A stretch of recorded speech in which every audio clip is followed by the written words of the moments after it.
Imagine starting your Airbnb business via Airbnb Arbitrage and it fails within the first month. You finally get excited, you do a little bit of your homework, and decide to finally jump in, all for it to just like bam, in the first month, it just comes crumbling down. What happened? Today, I am going to be sharing a story from someone that recently went through this. We're going to be covering what Airbnb arbitrage is, some of the pros and cons, and then I'm going to share the story and we're going to, take some lessons learned of what they possibly did wrong, how they can do better next time, because this is a strategy that many investors successfully use to get into real estate investing. But before we get into that, I do want to plug in the Latinas in Real Estate Investing community. It's hosted in school. This is where you can catch me and Lynn out there. I just launched it. So definitely come over and be a founding member. It's free to join. I have resources. You can ask us questions and start networking. So all that information is down below. And if you want to get started in real estate, I do have a free starter kit. It walks you through the first few steps to actually get out there and start investing in real estate. So again, all of that information is down below. And now to start the episode, what is Airbnb arbitrage? So this is a fancy term to basically define this real estate strategy where you lease a property that is available in the market for long-term rentals. So you go and get that property as a long-term rental and then you ask the landlord if you can sublet it. And because you can sublet it, you can potentially short-term rental that property that you put on your lease. So your profit is basically the difference between what you pay in monthly rent for that long-term rental and what you could earn for nightly bookings in Airbnb, any platform, VRBO, right? So when people think about this, they just go and they go like, wow, there's a lot of apartments out there, apartments, houses, vacation homes that you could, with your credit score, with your income to debt ratio, you can potentially apply for a long-term rental, but you can also make it a business, right? Some of the pros of using this real estate strategy is you don't own the property. So when you are renting, right, there's still a landlord and there's still somebody in charge for any types of like repairs. For example, you won't have to buy the property, so you won't have any down payments or mortgages and closing costs. So you're not talking about purchasing something. And once you establish, like you rent out from a landlord and you're able to get one, nobody's stopping you from getting others, right? So when you do get a loan and then you purchase property via cash or conventional loan, your debt to income ratio is affected. So the more properties that you have, the less likely you're going to be able to apply for another loan. With Airbnb arbitrage, you don't have that because you can rent as many properties as you possibly can. And another pro is like, for example, if you're not sure about the market that you're going into, this provides you a great way to learn about the short-term rental industry without the long-term debt. So if, for example, you're just testing the waters of like real estate ownership or real estate investing or whatever, this is technically the less risky thing to do without going and buying an actual property, right? Going and getting a loan, going and getting pre-qualified. But don't let me stop there because there are also things that you have to consider. There are cons. So, for example, one of the cons of Airbnb arbitrage is you don't have any equity, right? Zero equity. So when you are paying your rent, you're not amounting any type of equity in the home. The home still belongs to the landlord. So you're just running the spread, right? So the asset is not your own. You also have fixed cost and variable income. So what I mean when I said fixed cost is mean that you owe the monthly rent to the landlord, right? Whether the property is booked or not booked. And we all know where Airbnb short-term rentals bookings are different, right? Sometimes you can get longer bookings, sometimes you can get short bookings, sometimes you can get one day bookings. So that is where we talking about variable income. You're not able to specify how much money you're gonna make from 1 month, and the seasonality of short term rentals too. Sometimes, during the summer, some places get booked all the time. Sometimes during the winters, it's completely dead. So that is something you that have to consider in your mind. It's also in any city, for example, in Los Angeles, we have regulatory risks. In New York, Airbnbs are banned. So you need to know the market, your city ordinances, the need for a permit, HOA rules, and all the requirements that may restrict you from running that business, from running the arbitrage. So when even with the pros of like the entry cost being low, what not having to qualify for a loan or not having to deploy a massive amount of cash as a down payment on closing costs, you still are taking financial responsibility and financial risk. And there's going to be an initial investment money, right? Most of the rentals that you do see out there are unfurnished. And then so some of the things that you're going to have to do to make your Airbnb or short term rental competitive is to furnish, to get professional pictures, to paint the story of who would want to stay here, right? What are you targeting? Are you targeting students? Are you targeting families? Is it vacation? Is it party time? What are you targeting? You're going to have to create the story and paint the picture of like they would want to stay there. And then so sometimes you may have a break even point. So some of the experts require around 60 to 73% of occupancy just to cover the rent, the utilities, the cleaning, and the platform fees, because that would change, right? Some guests and some stays will be easy peasy. Somebody came, basically slept there, and then left. Some states are going to be, they had a party in the unit, they had trash all over, there was a broken door, or cups fell on the floor. You're going to have more expenses, right? So you just have to make sure that also there is a margin, right? So if you do your research, like for example, there are a lot of platforms where you can estimate occupancy of Airbnbs like AirDNA. I think hospitality, Hosty also has a different way to see like how much is the demand for a short-term rental in that particular place, in the particular city that you're looking at before you go in. So it gives you a little more of data points to go in. So like if you imagine something's going to be occupied at 70% occupancy, like you run your numbers conservatively, you add your utilities, possibly you add your occupancy, your vacancy rates, and then see if that gives you a margin, right? Because the point of this whole thing is to make money, to make it a business, to deliver a service. So now you have to know, what are you okay with the margin? Is it 10%? Is it 5%? Is it 30%? Like what is it that is going to be worth your time to spend this level of amount of time, and also responsibility, right? People are going to be contacting you, people are going to be calling you, people are going to be texting you, and you're going to have to be the solution for everything. Yeah, so now let me share the story of where they went and tried out this strategy, but it ended up going wrong. And so, with these people, it's some people that I know that decided to jump into Airbnb because they heard about Airbnb. They live in an area, it's in Florida, and you have like people vacationing over the summer, which is not necessarily a bad timing to get into Airbnb. It's the summer, so it's a good time for them to have jumped into it.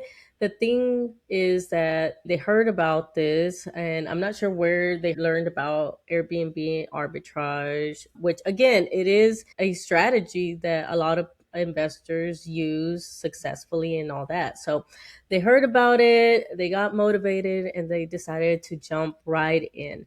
So what they did was they did a little bit of homework. They used ChatGPT to kind of like help them analyze some apartments that they found in an area that is kind of like known for like Airbnbs that's popular in that area. So they found a landlord that had some units, apartments that had been vacant. They approached them and said, "Hey, we want to rent 2 units out and we plan to Airbnb them out."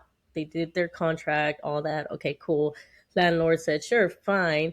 And so they went ahead, jumped right in. And how Lynn was saying, it does take a little bit of upfront cost, and they had to furnish, they had to fix up the unit as well, because these units weren't, I'm assuming they needed maybe to paint, because one of the things that attract stays is, making your unit attractive, maybe have a theme that, motivates them to choose yours because it's a fun unit to stay in. So they did that, they furnished it, did fixes, they did all of that, right? And so then they went ahead and put it on Airbnb. And it went well, right? As soon as they put it on there, they started getting bookings, all that, and all that was fine. But then it came to where I think, I'm not sure if it was like the first day, the second day, or whatever yet, because they literally just launched it like this month and then closed down this month. So what happened was that, like Lynn was saying, that one of the problems is that you don't know what's going on with the stays. So it turns out that they had someone stay, and what's around the corner, it's 4th of July, so people are starting to like party mode. And one of their stays decided to light some sparklers inside the unit, which, I guess triggered the fire alarm, blah, blah, blah. Landlord found out, got scared off, and was like, you know what? Absolutely not. I'm going to cancel the leases and I want you out. And I'm not, like, basically broke the contract. And so now they're left with, they invested all this money because, again, they had to furnish sofas, dishware. Like, these are things that you don't think about. Like, you have to provide plates, cups, detergent, linen, beds, all that stuff, right? On top of, like internet and things like that. So now they are out of that money, right? Because they got kicked out. And now I'm not even sure what their Airbnb, because Airbnb is pretty strict. They got lots of rules. So I can imagine how much it hurt their profile of canceling all these reservations, because they were booked mostly pretty much the whole summer. I think they had already got some bookings. And now their business went up in flames because of this one person, and the landlord canceled their lease. So, lessons learned is that they started this business in June and their business went down in June. So now it's like, what happened? What are some lessons learned? How can you prevent this? And, can they, recover and come back and try again? I'm not sure, because, again, Airbnb is very nitpicky. I don't know if they'll be able to even use that profile anymore. So it might be done with the Airbnb portion of it, unless they try maybe another platform. I don't know. But one of the things that I see right off the bat as kind of, they could have done better is that they like saw something like shiny object syndrome. They're like, oh, Airbnb is going to make me money, blah, blah, blah. And they jumped right in. And yeah, they did a little bit of homework, but maybe they should have taken a little bit more time in creating their strategy and all that. So off the bat, I think it was more of an emotional jump into a strategy, into an investment, that these are brand spanking new, don't know about real estate investing. They learned about Airbnb and they did it. And then again, they did two apartments. I think I would have just done one to start off with and get how it works, and,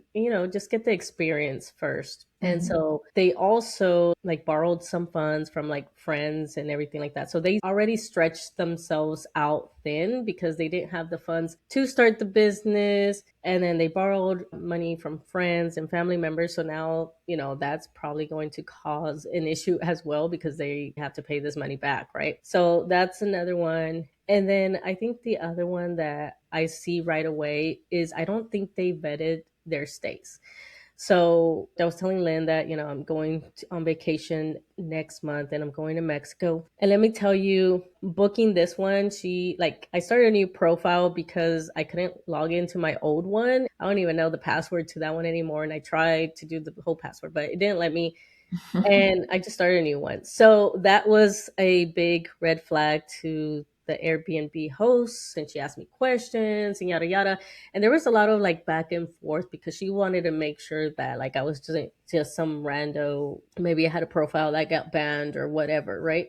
And so I really saw how she vetted me to make sure that I would be a good stay, right? I wouldn't mess up her Airbnb. And I think that's the difference here, is that because they were kind of like, oh, wanting the cash right away and wanted to start profiting and all that, I think they just accepted anybody and were doing maybe automatic accepting, because I think she had to where she had to approve the booking first. So those are the first few things that I see off the bat. So I'm gonna pass it to Lynn to see like what she thinks. And again, it's a very brief story of background. Yeah, this is a brief story, and don't let it deter you from trying or researching about it. Because in every market and every strategy, there's people that are doing successfully, and there's people that are failing miserably, right?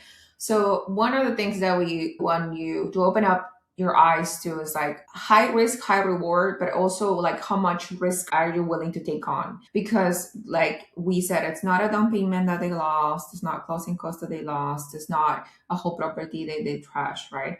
But it is some money that they did lost to furnish, to take the pictures, to make sure that the short-term rental, it is basically competitive, right? In a market that you can actually get a lot of bookings. But it can be an effective strategy to dip your toes into real estate. You just have to be aware of customer service, because I don't know if you ever worked in hospitality, ever dealt with people. There are all kinds of people in the world. And there's people that are super great to have as a host, and it just takes one person to like derail your whole perspective about short-term rentals or Airbnbs. I remember when Airbnb started and you were like, why would I stay in somebody's house? Like there's a hotel available, right?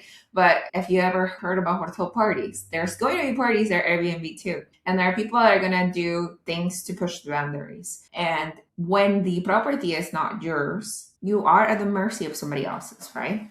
And there are lease rules and regulations. Now, when I booked an Airbnb, which I'm a fan of Airbnb, I book them all the time when I travel. You have the like 100 rules of the stay, right? And then some Airbnbs even require you to have additional insurance when you're booking their stays. And some Airbnbs, like Violeta mentioned, that they will ask you questions. How long are you going to be staying there? What is the reason of your stay? There's people living over you, under you. Are you going to be mindful of the people living over you? There's no more than 4 people, and we need names of all the people that are going to stay. Like those are basically safety measures for the host, right? Those are things that you can put in place for your Airbnb to be like something that is going to be less likely to be trash, right? To be just taking over some young people that are on spring break or whatever, right? So those are things that you could put into measure. There are like a lot of Airbnbs that I've been into, like that they have cameras outside, like in their common area. So like patio, the backyard, just for safety measures. They do let you know before you're going to make sure there are cameras. Obviously, there's no cameras inside the house, but there are things like this that happens. So if you're thinking about it, just be aware of the risks and the benefits, right? Like it is not your own property, and you are, for whatever reason, your lease can be cut off, right? Just like any long-term rental. And it requires a lot of planning because you're dealing again with somebody else's property. If you haven't done any of these strategies yet, or if you want to learn more about how we're investing or how we're minimizing our risk when we are jumping into new venture, Violeta has created a Latinas and real estate investing community at school. So it's a platform where you can join and become a member, and it's totally free right now to join. So if you ever have any questions, you're thinking about it, you don't have anybody in your circle that is basically you're able to ask questions, you can come there and ask us a direct straight question and start a conversation in the forum. I have a lot of resources and in there as well. So you can take a look at it. You can network with the other people that are already there. And what more best place to have, cafecito with like some girls that are just talking about building wealth for their future. We all come more likely from the same place, and we're just trying to move forward in life. Yeah, and again, Airbnb arbitrage can be an effective strategy to dip your toes into real estate investing. especially if you aren't just quite there to get started. Like you don't have, again, the down payment. It's a lower cost of entry, but there's still some risk there. But it's still a great way to maybe like raise some funds so that way you can get your own investment property. But again, it's going to take a little bit of strategy, a little bit of planning. Lynn covered some of the things that you should be understanding and learning about, because it does take a lot of like hosting and knowing how to vet your stays and understanding your rules. And I think that's where one of the ways that they kind of went wrong. Like they just started and didn't like have maybe rules and just allowed anybody to stay, and so which resulted unfortunately into this incident, which could have gone even more wrong because it could have caught the unit on fire and then they could have gotten into more trouble. So again, maybe this is a learning experience for them. Hopefully they learn from it and then try again with maybe a different strategy, or I don't know if they could try this again. But again, it just takes some doing some homework and also maybe trying to find somebody that has done it. If you can't find somebody that has done it, try maybe finding an experienced real estate investor, because even though, like, for example, I haven't done Airbnb or things like that, the fundamentals are pretty much the same. And so we can kind of like point out some blind spots that you might be missing that you are not aware of. So having that experienced real estate investor in your network can definitely help you and increase your chances of success. So Lynn already mentioned, check out the group. It's linked down below. But don't forget that you can always ask some questions, reach out to us. We are here to help. Other than that, we will see you in the next episode. Bye. Bye, guys.